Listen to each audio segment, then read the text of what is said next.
এই সার্কিটের দিকে একটু লক্ষ্য করো।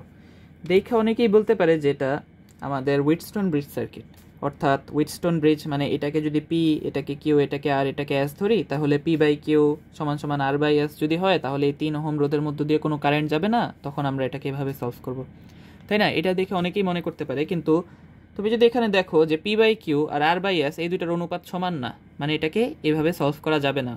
এটাকে কিভাবে সলভ করতে হবে সেটাই আজকে আমরা শিখব। সেটার নাম হচ্ছে ওয়াই ডেল্টা সার্কিট। তো এই প্রবলেমে আমরা একটু পরে আসতেছি, আমরা আগে ওয়াই ডেল্টা সার্কিট শিখে নিই। তো ওয়াই সার্কিট কি, আচ্ছা আগে লিখি যে ওয়াই ডেল্টা সার্কিট। তো এখন ওয়াই সার্কিট কি এবং ডেল্টা সার্কিট কি, এখন দেখো আমরা যদি সার্কিটের কোনো একটা অংশে, একটা পুরো সার্কিট হওয়া লাগবে না, কোনো একটা সার্কিটের ছোট্ট একটা অংশে যদি এরকম আকার লাভ করে, এখানে যদি দেখো এরকম আকার লাভ করে, তখন আমরা তাকে ওয়াই সার্কিট বলি। এবং ডেল সার্কিট আমরা কাকে বলি? যদি কোনো একটা অংশ এরকম আকার লাভ করে, দুইটা কিন্তু আলাদা, কিন্তু আমি দুইটার কনভার্সন দেখাবো বলে একটার উপরে আরেকটা আঁকছি, কারণ আমাদের এভাবে এটার অ্যাপ্লিকেশনটা করতে হবে। বাট ধরো একটা অংশ জাস্ট ওয়াই আছে, তখন আমরা তাকে ওয়াই সার্কিট বলি। কোনো একটা অংশে যদি এরকম ডেল থাকে, তখন আমরা তাকে ডেল সার্কিট বলি।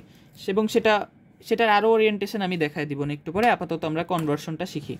তো ধরো এই ওয়াই সার্কিট এবং এটার যদি আমরা ডিনোট করে ফেলাই, সেটা ধরো আর এ, আর বি, আর সি, এবং আমরা যদি এই ডেল সার্কিটকে ডিনোট করি আর ওয়ান, আর টু, আর থ্রি। তো এখন আমার সার্কিটের কোনো একটা অংশে হয়তো এই আর এ, আর বি, আর সি থাকবে, আমার সেখান থেকে আর ওয়ান, আর টু, আর থ্রি বের করা লাগবে, অথবা ভাইস ভার্সা, অর্থাৎ আমার হয়তো আর এ, আর বি, আর সি না দিয়ে থেকে আর ওয়ান, আর টু, আর থ্রি দেওয়া আছে, আমার ওখানে আর এ, আর বি, আর সি বের করা লাগবে। মানে আমার কথাটা হয়তো বুঝতে পারছো যে আমার সিরিজ প্যারালাল কম্বিনেশনে এটার সলভ করতে পারার জন্যই আমার সেটাকে নানাভাবে চেঞ্জ করা লাগতে পারে। তো এখন আমরা প্রথমে দেখি, ধরো আমাদের কাছে সেই আর ওয়ান, আর টু, আর থ্রি দেওয়া আছে, আমরা আর এ, আর বি, আর সি বের করব। তো সেটা আমরা কিভাবে বের করতে পারি একটু মনোযোগ দিয়ে লক্ষ্য করো। প্রথমে এই আর এ দেখো, এরপর আমরা সার্কিটের দিকে তাকাবো। তাকানোর পর এই আর এর দুই পাশে যেই দুইটা রেজিস্ট্যান্স আছে আর ওয়ান, আর টু, সেই দুইটাকে আমরা গুণ দিব, উপরে গুণ, আর নিচে হচ্ছে তিনটা যোগ, আর এ, আর ওয়ান প্লাস আর টু প্লাস আর থ্রি। মানে দেখো এই আর এর দুই পাশে যেই দুইটা রেজিস্ট্যান্স আছে এই দুইটার গুণ এবং বাকি এই তিনটা যোগ, ঠিক আছে? একইভাবে আমরা যদি আর বি বের করতে চাই, তাহলে এখন আর বির দিকে তাকাবো। আর বির দুই পাশে যে দুইটা রেজিস্ট্যান্স আছে সেই দুইটা গুণ দিব, আর ওয়ান, আর থ্রি, এবং সেক্ষেত্রে কী করব, বাকি তিনটা যোগ করে দিব, আর ওয়ান প্লাস আর টু প্লাস আর থ্রি। একইভাবে এখন যদি আর সি বের করি, এতক্ষণে তো নিশ্চয়ই ধরতে পারছো আর সির দুই পাশে যে দুইটা আছে আর টু, আর থ্রি, দুইটা গুণ দিয়ে আর ওয়ান প্লাস আর টু প্লাস আর থ্রি এটা বের করব। এভাবেই আমি এটার যে কনভার্সন সেটা সম্পন্ন করব।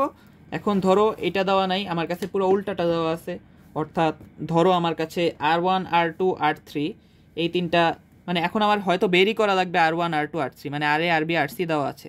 তো সেক্ষেত্রে আমি কি করব, ধরো আমি আর ওয়ানের ভ্যালু বের করতে চাই, তো সেটা কিভাবে করব, আর ওয়ান লিখলাম, এখন আর ওয়ানের বিপরীতে যেটা আছে আর সি, ঠিক আছে? এই আর সি থাকবে নিচে এবং উপরে দুইটা গুণ আর যোগ, এরকম দেখো আর এ, আর বি প্লাস আর বি, আর সি প্লাস আর সি, আর এ, ঠিক আছে?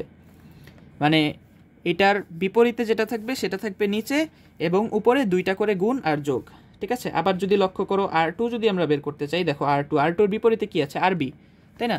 তখন আর বি কীভাবে বের করব, এই যে আর বি নিচে থাকবে, সরি আর টু কীভাবে বের করবো, সেক্ষেত্রে আর বি নিচে থাকবে এবং উপরে আবার সেম আর এ, আর বি প্লাস আর বি, আর সি প্লাস আর সি, আর এ, ঠিক আছে? একইভাবে যদি আমরা আর থ্রি বের করি, সেটা কীভাবে বের করব, আর থ্রি দেখো এই যে আর থ্রির বিপরীতে কোনটা আছে, আর এ, সেটা থাকবে নিচে এবং দুইটা করে গুণ আর যোগ, মানে উপরে এখানে দেখো নিচের তিনটা কিন্তু সেম, এখানে উপরের তিনটা সেম, কোনো ব্যাপারই না। এটা আমরা ধরো এত বড় করে করাও লাগবে না, আমরা ধরো যখন ম্যাথ করব তখন ডিরেক্টলি করে ফেলবো, মানে এত বড় বড় করে সূত্র লিখিয়ে করে এত কিছু সময় থাকবে না, কারণ আমরা এখন ইঞ্জিনিয়ারিংয়ের স্টুডেন্ট, মানে এগুলো তো আমরা এইচএসসি লেভেলেও হয়তো করতাম না, ইঞ্জিনিয়ারিংয়ে তো প্রশ্নই আসে না। তো তো এখন এ ও বি এর মধ্যকার তুল্য রোধ বের করতে বলছে। তো এখন লক্ষ্য করো, এই যে এটার দিকে লক্ষ্য করো, হয়তো তুমি এই ওরিয়েন্টেশনে তাকাইতে পারো বা এই ওরিয়েন্টেশনে তাকাতে পারো। এটা কিন্তু একটা ডেল সার্কিট, ঠিক আছে? কিভাবে ডেল সার্কিট আমি দেখাই।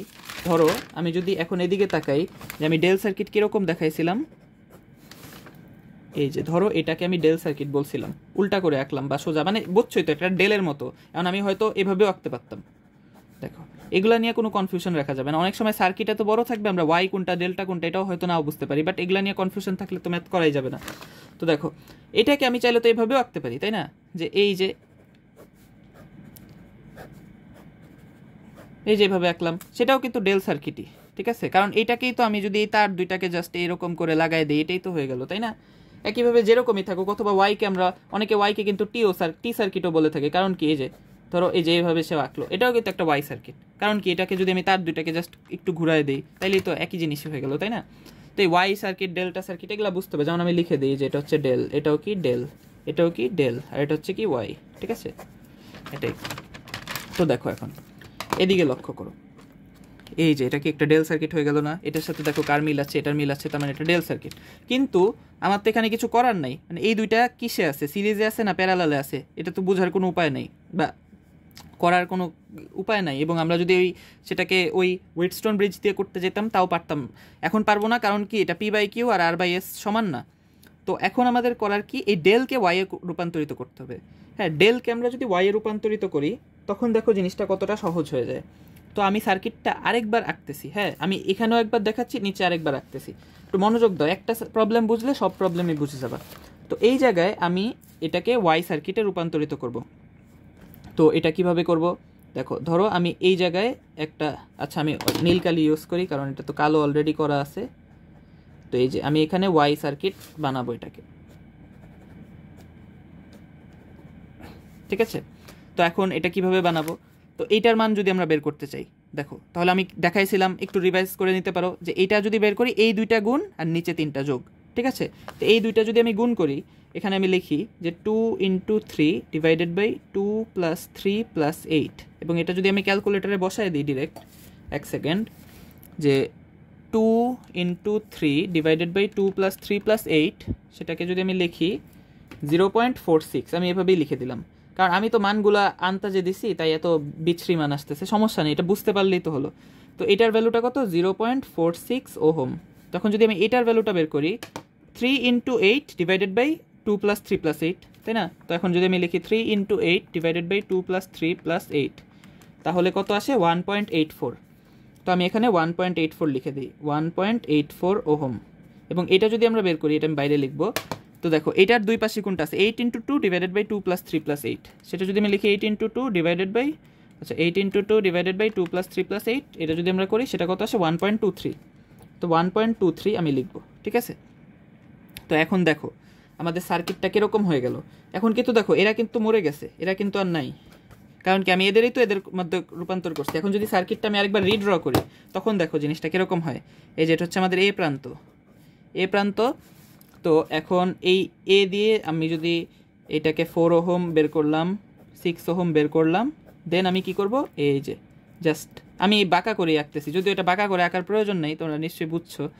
যাই হোক, এরকম করলাম, দেন এটার সাথে এই যে এটা দিয়ে দিলাম, এটা হচ্ছে বি প্রান্ত। এখন দেখো এটা নিশ্চয়ই বুঝবা যে এখন এটা 4 ওহম, এটা 6 ওহম, দেন এটা 0.46 ওহম, এটা 1.84 ওহম, আর এটা কি 1.23 ওহম, ঠিক আছে?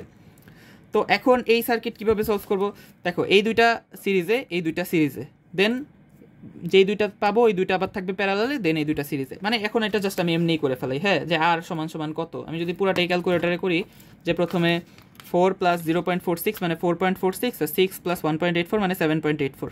তো আমি এই দুইটার প্যারালাল আগে করে ফেলাই, যে 4 + 0 মানে 4.46 এর ইনভার্স প্লাস 7.84 এটার ইনভার্স, দেন পুরাটার উপরে ইনভার্স, মানে কি 2.84, সেটার সাথে আমার 1.23 যোগ করতে হবে, তার মানে 1.23 সমান সমান কত, 4.07 ওহম, ঠিক আছে?